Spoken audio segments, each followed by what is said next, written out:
Welcome to Astro Chat with Anne Sundell, Kimberly Williams, and Monica Anna.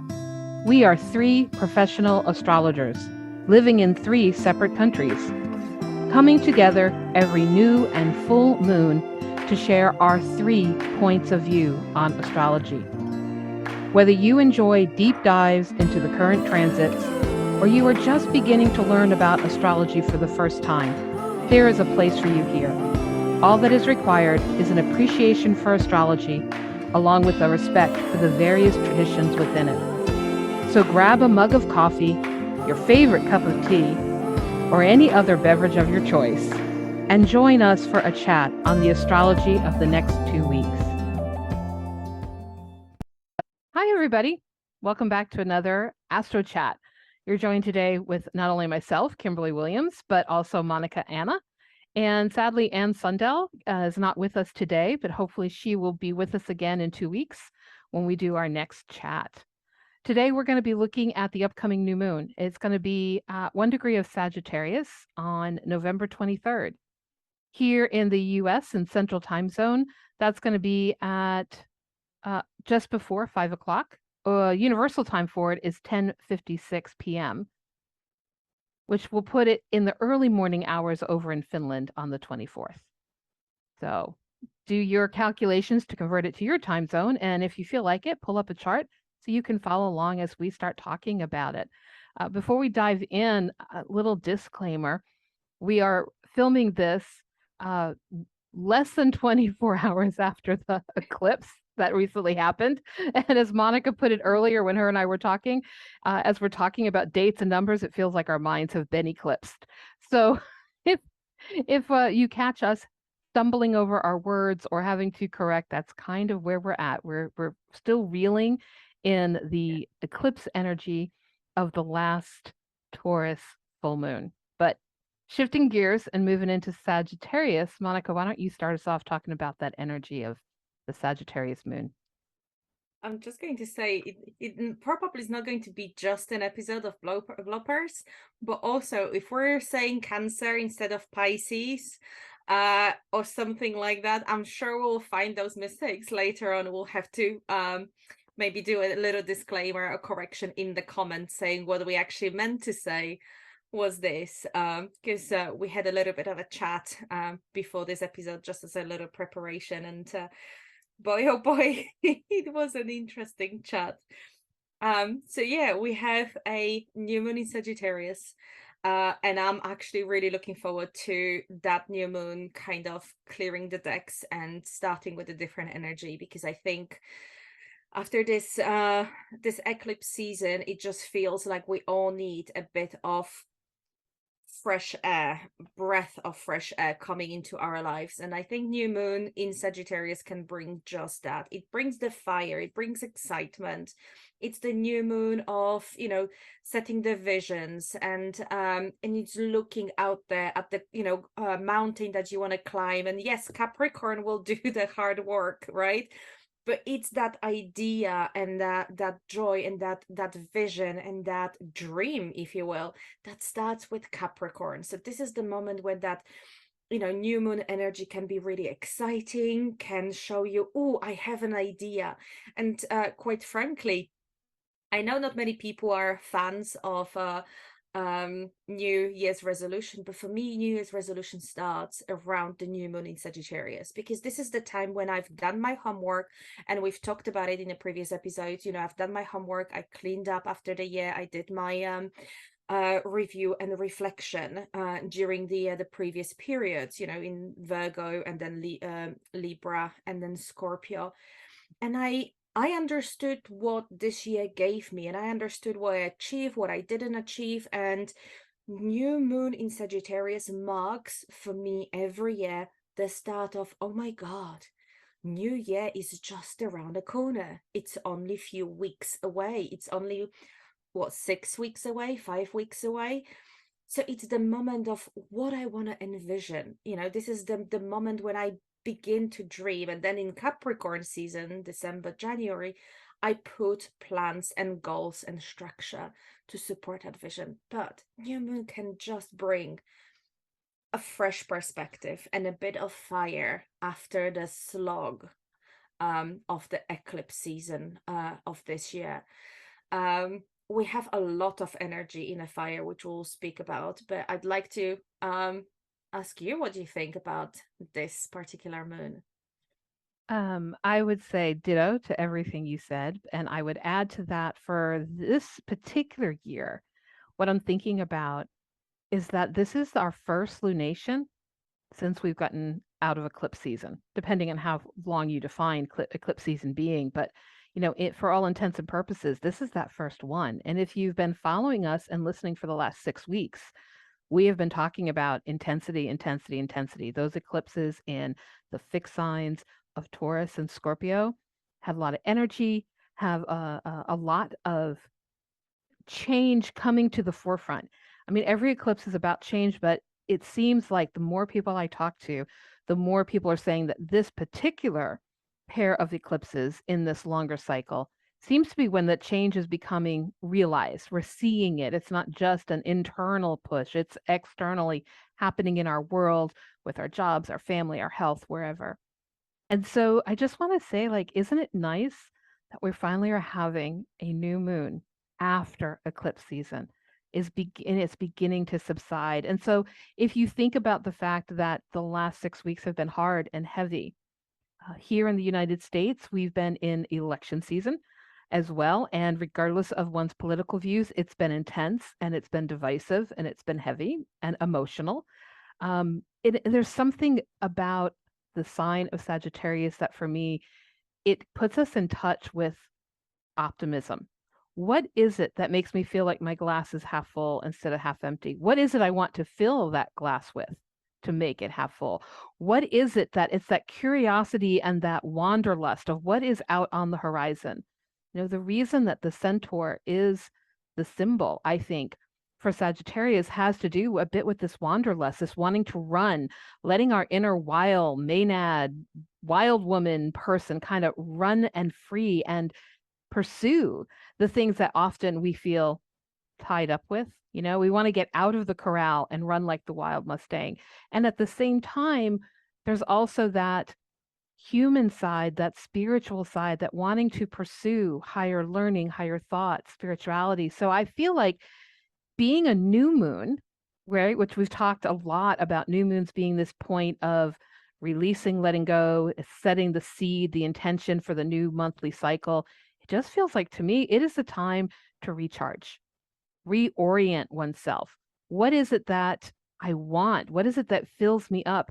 What is it I want in the coming year, perhaps, but especially not so much the what do I want to do, like you were saying, like the Capricorn will figure out the plan later on. But what do I want to make sure I'm bringing in so that I feel fulfilled?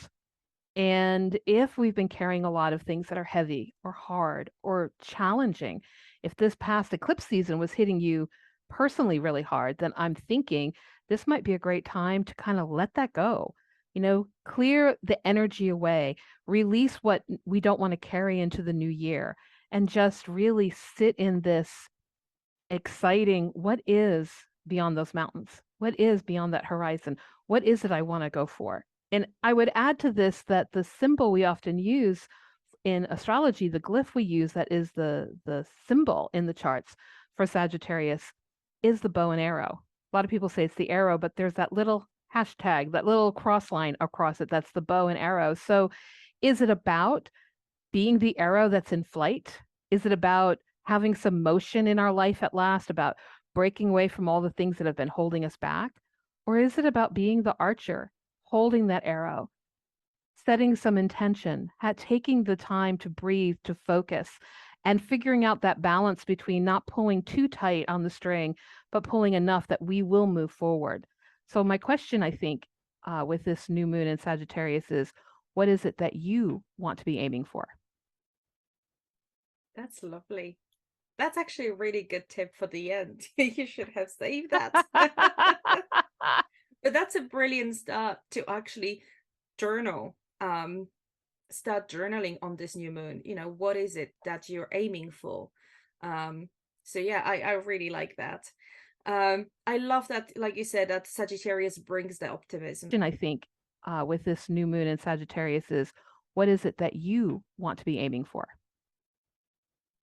That's lovely. That's actually a really good tip for the end. You should have saved that.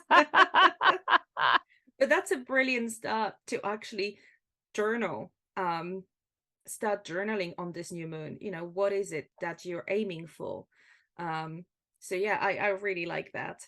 I love that, like you said, that Sagittarius brings the optimism. Sagittarius also, it's so hyper and so fiery that one negative, or not necessarily negative, but yeah, not, I'll cut here. So one trait of Sagittarius, and it can be perceived as negative trait, is fundamentalism in its thinking.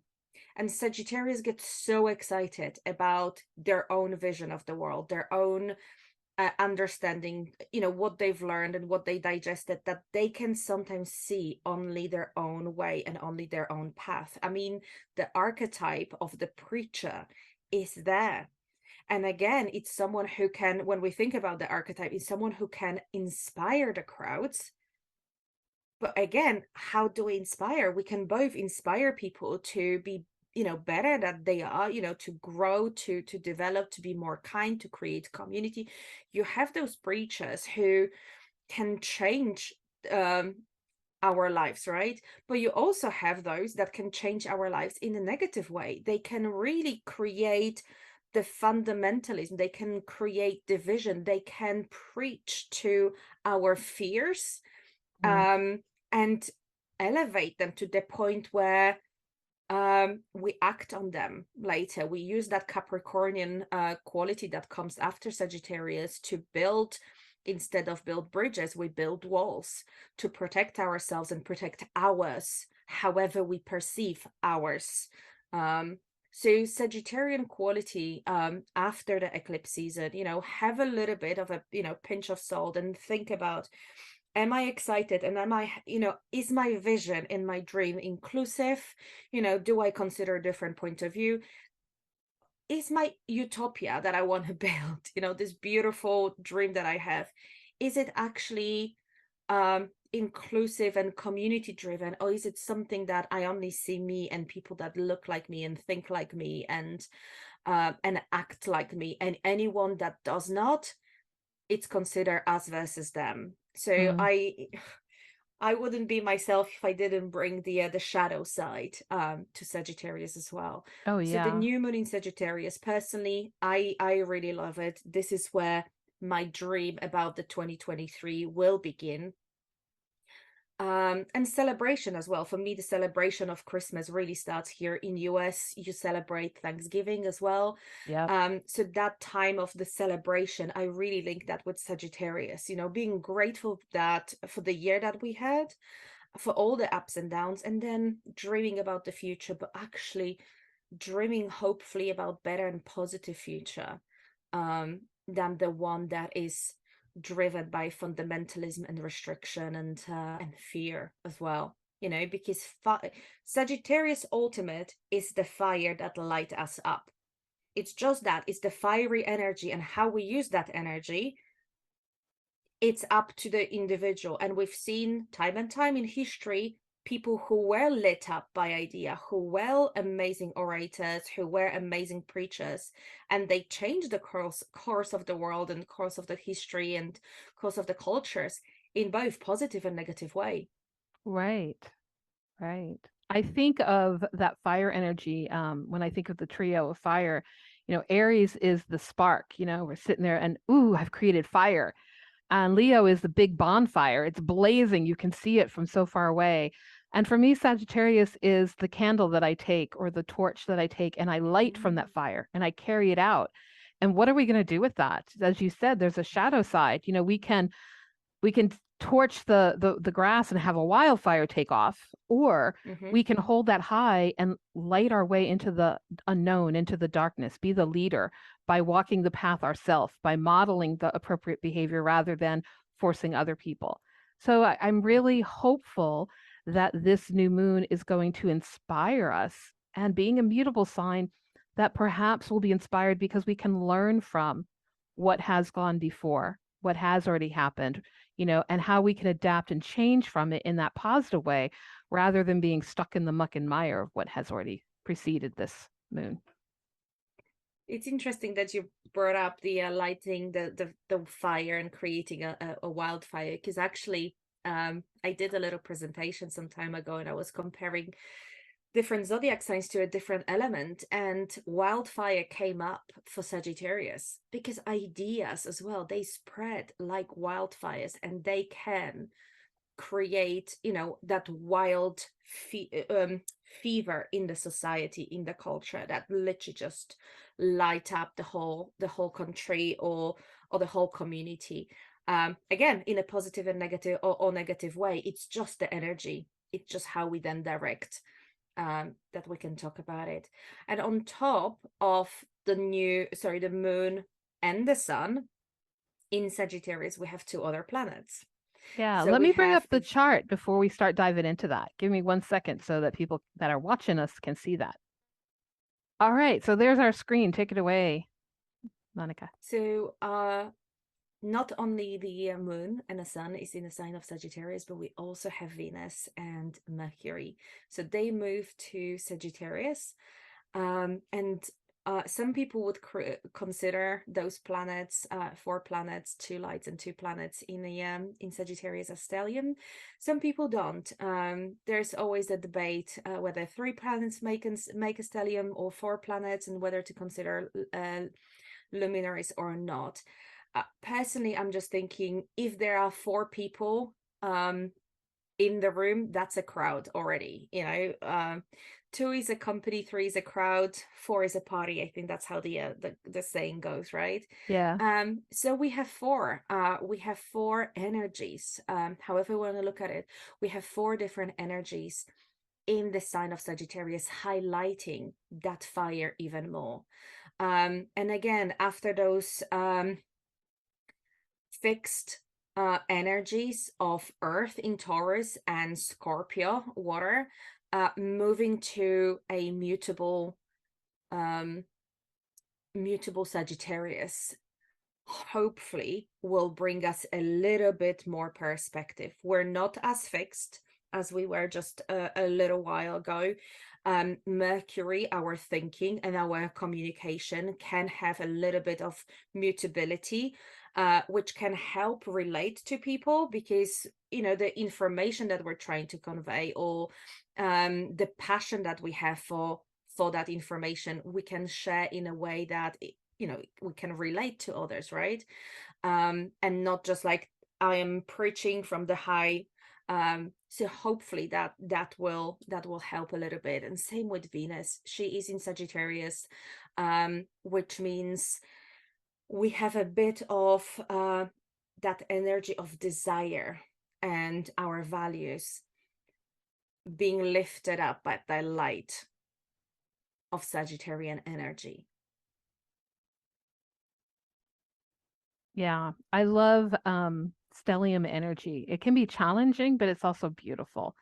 I agree that a lot of people debate what constitutes a stellium. I was always taught that 3 planets is a multiple conjunction. 4 or more in a house or sign is going to be your stellium. And there's something about a stellium that is very different from a conjunction, in that there's a deeper blending. It's almost like to me, a conjunction, I'm blending the energies of these planets. With a stellium, I'm weaving them together. They operate as one voice. And so, for example, in this chart where we have the moon, sun, Venus, and Mercury, for this energy, it's not possible for me to really open up and get in touch with my lunar emotions without also looking at and identifying what energy I'm sending out into the world with that sun, without also thinking about who do I want to connect with and receive that light, or share in sending that light, that Venus, without also thinking about what are we saying, what are we speaking, that Mercury.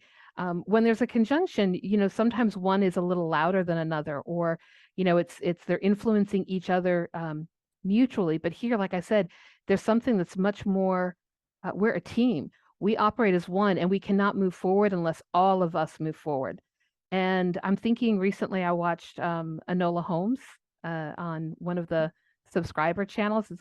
It's an adorable movie, and there was this one scene. It was based actually on a strike that happened in England back in the day when the matchstick makers they actually had a strike. It was the first time women went on protest for women in the workplace.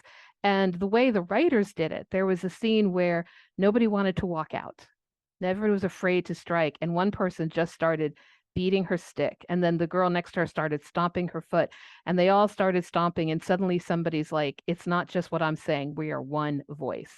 And that's kind of how I feel when I looked at this. I thought, Sagittarius, as you were saying, it wants to lift us up. We want to emotionally feel better. We want to send this message. We want to connect with people that we care about, that want to go find what's on that horizon point with us. But there's also something about we have to speak it together, speak it out loud. That Mercury energy, I think, is saying like we all have to be focusing on. Just recently, a friend of mine and I were talking about how we're becoming much more intentional with our posts on social media because we don't want to create the wildfire of just forwarding something that is a little sarcastic and snarky, but also negative. It may be humorous, but is it really lifting us up in some way? So this is a chance for us to collectively lift each other up. I would say that's my little soapbox rant about the stellium. And if people are interested in stelliums or you have a stellium, I have a stellium, Virgo years in the 60s, and I know in the 80s we have a lot of folks that had Capricorn stelliums. Donna Cunningham has an amazing ebook, which I believe, even though she has passed on, I believe it's still on her website. You can still order it. And it is on stelliums, and it's fabulous. Just putting that little plug out there. So that was really lovely, and I didn't actually realize or I didn't hear that story about the weaving of the stellium of the planets. But it's so true. They kind of like a football team or a rugby team, you know, they have to work together. They bring different energies. They're on different location. Again, not a football or rugby person, but they all have their own place to play. But they have to do it together. They're in one sign or in one house. They have to do it together. They can't just move one with without the other. So I love that. And just to add to that as well, Venus being in Sagittarius and on the new moon, I mean, that's such a lovely energy as well to think about what am I dreaming in terms of relationships.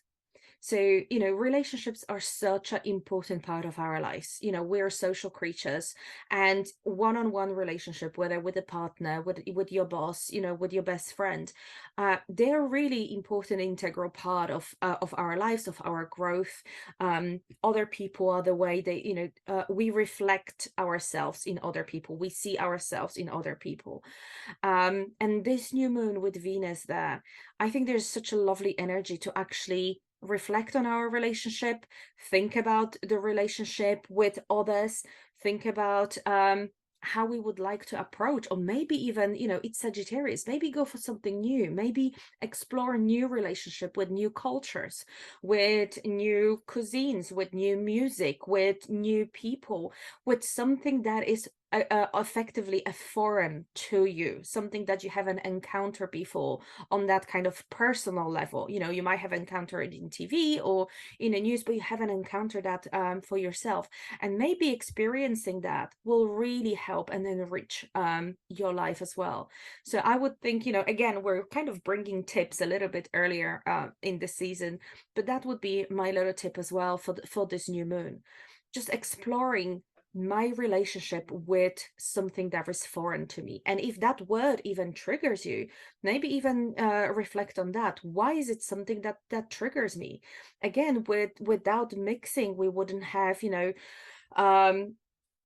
our cultures wouldn't be enriched as much as they are if we Yeah. didn't mix and exchange ideas, exchange taste, you know, in anything, whether it's music or poetry or food, right? Yeah. Um, so maybe it's something to reflect on and sit with and journal on this new moon. So I think we kind of exhausted a little bit Sagittarius energy, and I think we probably need to actually speak to that little Martian energy that Yes. will be coming in. And I think you wanted to take us away into that. I'll start us off. So Mars is continuing to be out of bounds. It is continuing to be retrograde. If you want to know more about that, listen to our last podcast where we went into depth about that. So it's active and it's very strong. And what one of the things that stood out for me was this lovely stellium Sagittarius energy is going to bump up against that Mars. We're going to see an opposition of Venus and Mercury up in Sagittarius, obviously opposing that transiting Mars in Gemini. I think it was the 29th and the 30th of November is when we're going to see those happen exactly. But you of course feel that energy a little before or after. So if the last 10 degrees of these two signs are prominent in your chart, you might want to take a peek at what's happening there for you, what houses they are, all of that good stuff. For me, what I'm seeing with this is, uh, of course, when Mars is in Gemini, there's always two sides, right? On the one hand, there's a lot of perhaps impatience about um, who I'm talking to and what I need to say. The duo of when we've got Mercury and Venus working together like this, I think there's a lot of things we need to clear, places where we need to clear the air. So, pardon the interruption. My battery died, folks. I had to plug back in, so I'm not sure exactly where I was at, but I think where I was going is this tension, right? This opposition between Mars and Venus and Mercury. Well, it's two-sided. Being a Mars and Gemini, there's two sides to it. One is the impatience, the I need to clear the air. When Mercury and Gemini I'm sorry, when Mercury and Venus are together, I always find that there's something about what do we need to say in our relationships? What is it we've been holding back on and we need to get out there? Or what is it we've just been wanting to say? I I find that whenever they're together like this, I tend to be more flowery. I want to send cards to people. So it isn't always the anger button or the repressed verbalization button that gets hit. Sometimes it's just that I need to communicate. I need to take action now. And so the other side of that, Mars, is well, what do you want to take action about? What do you want to express, to say? Who do you want to be saying it to? Maybe who are the people that you want to be doing things with? We may find that after the last two eclipses, there could have been some cord cutting or letting go, or people may have, left our lives. It happens a lot during eclipse times. And if you're one of the folks that's experienced that, this could be a great opportunity to think about where do I want to put my energy? Who can I connect with? But are we willing to put our energy there? Are we willing to put our energy into moving forward, into being optimistic, or are we still holding on to the old thoughts or the old words or the old things that have been there? That was what really stood out for me. And Monica, your thoughts? And I know you also mentioned there's a trine coming up with that Mars. Yeah. So I feel like we're today light and darkness and bouncing off each other. So yeah, I agree with everything that you said. Mercury and Venus, we're talking and relating, and we might want to express our feelings and desires, and how much we value things. But also with Mars being in Gemini and especially being out of bounds, that energy is not the usual energy, is not what we're used to. That's what really out of bounds means, that that energy expresses itself through a different means that are just not typical, or should I say maybe stereotypical, right? So suddenly we have that energy, and again, Mars is in this situation ruled by Mercury, so we have that energy going through Gemini and then trying to express itself in relationships. So there might be or maybe being clunky in the way we express ourselves, or maybe being a little bit too much with that energy, and maybe being, like the word I've heard recently, a bit too much and too overbearing and too intense. That's the word that I sometimes get. It's a little bit, you're too intense, and I think Mars can bring that intensity. So just to kind of bear that in mind, bear in mind what kind of energy you're expressing in those situations. And Mars is also in relationship with Saturn, so they have this dance in the sky, which is quite interesting again. And we're not going to go into Saturn and Uranus, which again has been a backdrop of all those events for the past 2 years. So please listen to our previous podcast. This is still going on, and it's still important influence, and it's not dissipating anytime soon. But we also have, over the last 2 months, we have the dance of Saturn and Mars, and they're in harmonious trine. So they met for the first time on the 28th of September at 19 degrees of Aquarius for Saturn and 19 degrees of Gemini for Mars. And then obviously they're all going back and forth, which means they'll meet again, and they will meet again 28th of November. So literally midway through this cycle between the new moon and the full moon, so probably actually around the first quarter. I haven't checked the first quarter date. So they'll meet again in the trine exact, and then because Mars is still going retrograde and Saturn's going to go direct, they're not going to meet in trine until 30th of March next year. And next year they'll actually meet on the 2nd of Pisces, or 2 degrees of Pisces and 2 degrees of Cancer. So again, like with any retrograde motion, it's calling us to think about something and go back over the same ground. So whether it's Mercury retrograde, Venus retrograde, Mars retrograde, effectively what that energy, what that planet invites us to do is to go back over the road that we already took and reflect back and have a closer look. Have we rushed so much that we missed something on that road, that we need to stop and go back slowly to review, and then we can move forward with that gained wisdom. And also, if you have, just to be practical, if you're looking at your own chart and you have planets around that 19 degrees of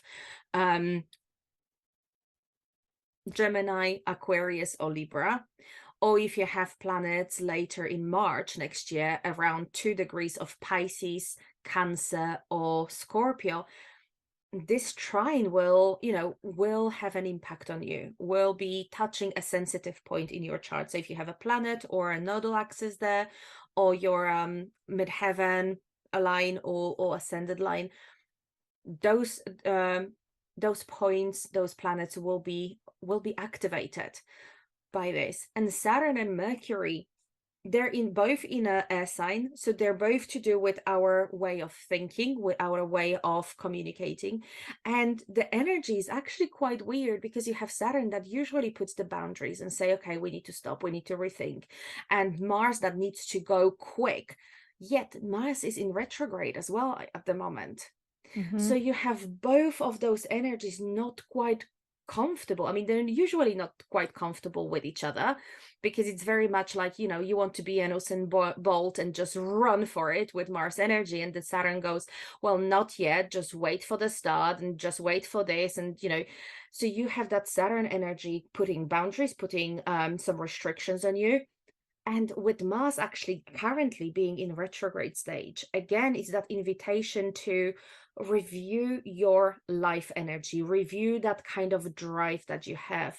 Do you have restrictions that actually support that, or do you have the restrictions that basically put your life energy down and squish that to the point where, then comes up as anxiety, or comes up as a depression, or comes up as a as something that kind of bothers you and you can't name, because you put that energy, you repressed it so much, and put so many boundaries, that you struggle to express it now. Yeah, and I want to point out too, and just kind of reiterate that a trine is not necessarily good, and trines are not always easy. It is about the energy between these two planets flows with ease. So if you're somebody who naturally, from your natal chart, isn't comfortable expressing yourself, putting your opinions out there, being spontaneous, things that are very much a Mars and Gemini kind of vibe. If you're much more prone to Saturnian slow down, plan it out, let's, make sure that we have checks and double checks and backup checks for everything before we move forward, then this could be difficult because that Mars energy is now flowing, saying, I need to do it now. Conversely, if you're somebody who is much more comfortable with I just need to take that step, I need to not think about what's happening later. It gets too big, it gets too overwhelming. I don't want to be hemmed in. Don't hold me back. I want my freedom. Then that Saturn side here of this could be challenging. I think the way they work well together, and I want to also point out that to many astrologers, and especially traditional astrologers, right, Mars and Saturn are viewed as the malefics, the greater and the lesser malefic. So having them together, even in a trine, is for some astrologers not necessarily a good thing. To me, the way they work well together is if we allow both to flow. If we allow that Saturn and Aquarius to say, hey, this is the part of my authentic self that I want to carve out room for in my world, in my social standing, in my world that I want to create and build structure around. Some part of me that maybe hasn't been exposed before or shared, right? Or put out there. Then we say to Mars, here's the first step towards that, or here's the next step towards that. Let Mars run. There's some saying, I can't think of it now, but like, give unto Rome what is Rome's. I'm totally butchering it, but there's some saying of that nature. This idea of let both do their job. If we allow ourselves to say, hey, I really want to be speaking much more publicly, but doing a YouTube would just freak me out. Well, what is that first step? Is it maybe you're just going to post something every week on Facebook? Maybe it's you're going to do a Facebook Live. Maybe it's you're going to sit down and talk with some friends and start in other words, what we end up with could be so different. Thank you, Aquarius. So different from what we think we are planning. But do it one step at a time and then go back and assess. Did that work? And now what's next? So that Mars is getting a chance to take action with your speech and with what you're saying and also what you're listening.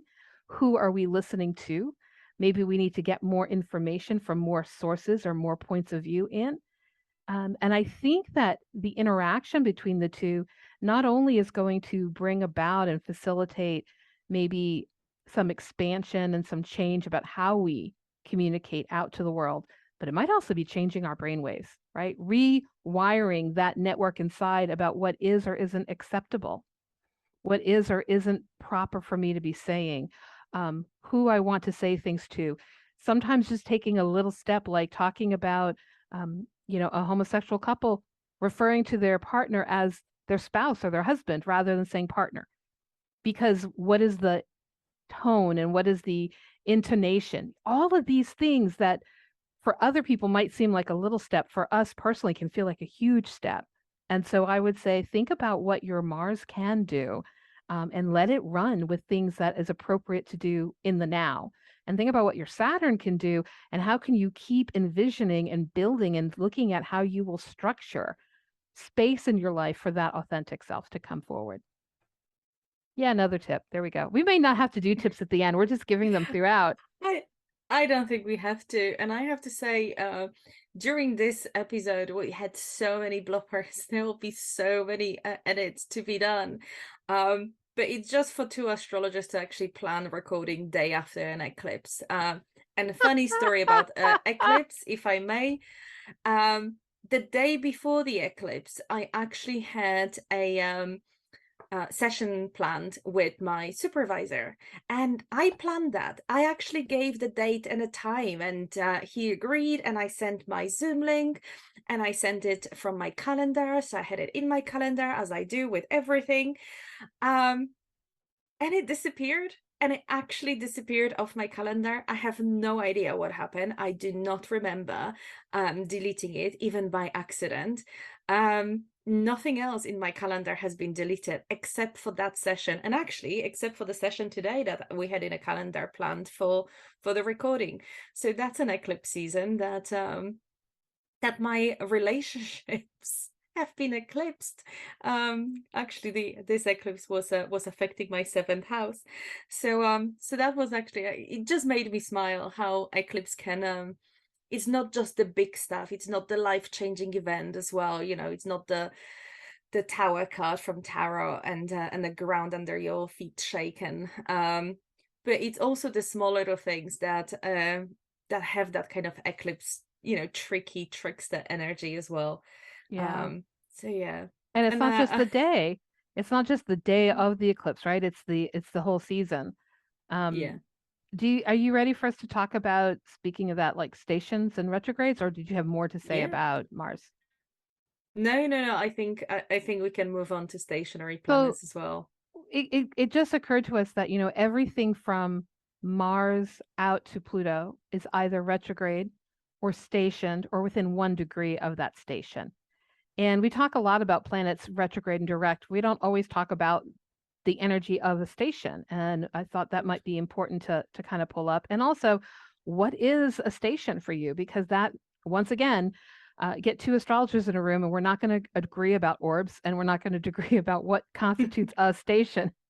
And I've gotten Yeah. comments because the chart we share here is one that I've pulled up and the settings are set to my solar fire. So I consider anything within 1 degree of the exact moment of the station, whether it's stationing retrograde or stationing direct. I consider that a period where the planet is barely moving and so it's stationed. Partly because most of my astrology is natal astrology and it's about how we're responding to and how we're impacted by these energies. I know that people that do medical or financial astrology are drilling down to not only the minutes, but sometimes the seconds. So it varies depending on what you do. But for me, if I can feel it, then it applies in my world. And so that's why I have that wider degree orb of 1 degree. So if you're willing to take that into consideration, basically everything's parked. And Monica, you were looking up earlier, like the dates of when things shifted or are about to shift. And it was just intriguing that everything is so kind of just hanging out, for Hmm. lack of another term. Everything is currently hanging out. Let's just pause. We've been through a lot. Let's not maybe lose the message or the meaning of what we've been through these last few months, is the way I kind of take it. And when a planet is stationed, my understanding of it is that that's a point in the orbit of both Earth and that planet. That's the point when the two of us are closest together. And that shift is about to happen from our perspective. Perhaps that planet is about to go on the other side of the sun. And from our perspective, it looks like it's going backwards. But there's this moment when we are physically in space closer together than we will be during the rest of our respective orbits. So for me, if a planet appears to not be moving and it feels like it's the closest proximity we'll have during our cycle, that to me is like a download. That's a very important moment where you're receiving information about what the energy of this planet in this moment is about what the upcoming direct shift or the upcoming retrograde shift is going to be about. So there's a lot that we're taking in if you're dealing with everything that's either retrograde and during retrograde, planets often are moving very slowly. So we're taking in a lot of energy from Mars to Pluto. There's a lot that I think is being seeded into our unconscious about what we want in the year that is to come ahead. What about you? How do you work with stations? Um, well, I always compare them, and I think I've said that on a few episodes before, so I'll probably repeat myself. But I always think about the planets like a car, right? So when we have those quick planets like Mercury, that goes in and out of retrograde, you can't shake off one retrograde yet and deal with the repercussion, and the Mercury's in another one. So this is like, like this fast car, Ferrari or something that goes from, 0 to 100 in like 1.2 seconds, right? Imagine if that car is going at the full speed and then stops. The stop will be sudden, and then the car can reverse, and again the stop will be sudden, and then it goes forward. I mean, that moment is just so quick for those racing cars, right? But imagine a lorry with like tons of stuff behind it. By the time that lorry stops, you kind of think that it stopped and it's still kind of rolling. So this is where that kind of, I agree with you with that 1 degree make absolute sense, because it's already at the degree any kind of station. You probably can't see that lorry moving, but it has not stopped yet, and then it will stop, which is that kind of moment, and then it will start reversing. But again, before it will gain the momentum, it still feels like it's just not moving. So it depends on the weight, if you will, of the planet. And those planets like Neptune, like Pluto, Uranus, or Jupiter and Saturn, those planets, when they really station, they really give you that incredible energy. You can see that maybe clearer. Again, like with the car, you can look in through the window and see what's inside, right? Because they're stopped for you. They're in one place, in one house in your chart, on sensitive point, potentially in your own chart. So you can experience the intensity of that energy there. I mean, imagine if the lorry stopped in front of your windows of your home, and you would look at that lorry day in, day out. There's no other view. You will really get to know the colors and how many wheels it have, and what brand are those wheels, because you would literally have nothing in your field of view but that truck. And then the truck will move on, and then there will be other cars coming in, and then again one of them will stop. So this is what the stationary, I mean, it's a weird metaphor, but I'm just rolling with it. Like I said, today is a post eclipse episode. So yeah, we'll put the disclaimer at the end as well. But this is kind of how I see the stationary planets. They're there, and when they stop, they're in your field of vision. So they are more impactful. That lorry didn't just go through and your windows shook and that's it. That lorry literally just parked in front and covered, your garden in a shade or something. That impact is palatable. And if you are sensitive to energies, if you are sensitive to those shifts, you will feel it. You will feel it, that something in the air, something in the world shifts. Yeah. And those are the planets that not only define our social life, like the Jupiter or Saturn, but also define generations. So that shift from forward to backwards and then forward again, really is, for me, quite important, quite significant. Agreed. Totally. I love hearing other people's point of view about how they work with these things. And what I love is how we can start off a discussion being like, oh, well, I do this. Oh, well, I do this. We're very different. And then as we start to explain kind of the reasoning or the meaning or the things behind it, it's actually so similar. There's a lot of overlap and similarities, even though we come at things from different points of view. It's like, coming at things, but trying to get that same center point. Doesn't always Yeah. happen, but it seems to happen more often than not. And I just love that. So thank you for sharing. You're welcome. All right. So do you have a tip that you want to share? I am going to say that I think I gave out 3 already. I'm done. I'm not sure that I'm going to have to go back and listen to this after it's edited so that I can actually tell myself what tips I need to be working on and pick one. But I feel like I gave several as we were going. But how about you? Do you have a final tip you want to end on, or do you feel like you've already laid down the foundation? I actually had the last observation when you were talking actually about stationary planet, this picture, and I was debating if I should share it here or not, but hey how, I'm Aquarius and it's day after eclipse, so sue me.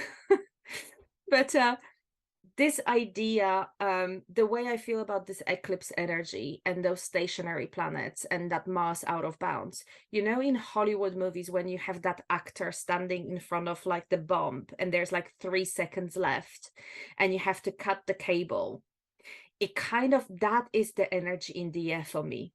We had that, that eclipse energy, which is the like, where's the bomb, who planted it, why, so on. And I'm probably giving a really bad metaphor given the state of the world at the moment, and just want to be clear, this is a metaphor, this is a storytelling. This is not tips for anyone, but this is if you watch a movie, you know, like Die Hard type of movie, and you have all that investigation and chasing and, you know, turn of events that can, you know, blow up the whole city or change the course of, you know, the whole country or something. And there's this huge intense energy, and then you're in front of it, you're literally facing the destiny, and one wrong cut can change that destiny and flip something from one side to another, from the disaster to you becoming a hero. And I feel like this new moon and those stationary planets and Mars out of bounds and that energy that's coming after the eclipse, it's like that moment. We have this moment when we're standing there above that, and then we need to make the right choice and cut the right cord, metaphorically speaking, again. To make the right choice, to save something, and to make sure that the destiny that we are at the crossroad is the destiny where we thrive, when we grow, when we enrich the society and a tribe and a family and a community that we're part of, as well as our own life, and not the one where, you know, we rip it to pieces because the energy is just too intense and too much and too overwhelming. So again, I wasn't sure if I should have share this, but it was coming up, and like I said, it's a Scorpio Taurus eclipse season. I thought And the it's Mars metaphor, and and I'm Gemini. If you know, when exactly in doubt, speak your truth. exactly. Whether it's I graceful, just whether it feels like it's the right time, I feel like, you know, it's Mars and Gemini. Speak your truth. I know. I'm just going to say it's a disclaimer. Please do not take that as a tip for the new moon ideas, right? Please do not try that at home. This is internal work we're talking about. Yes. Well, on that note, thank you everybody for joining us. I hope that in the next 2 weeks, you find yourself drawn to your tribe, to the people who lift you up, and you come back and join us 2 weeks' time when we'll be talking about the next full moon. Yeah. And please do share your eclipse stories in the comments. We love seeing them, even if they are small, like mine, about missing an appointment or something disappearing of your calendar for no reason whatsoever. We love stories like this, and it's nice to know that what we speak and what we share resonates out there. So thank you for listening. Bye. Bye.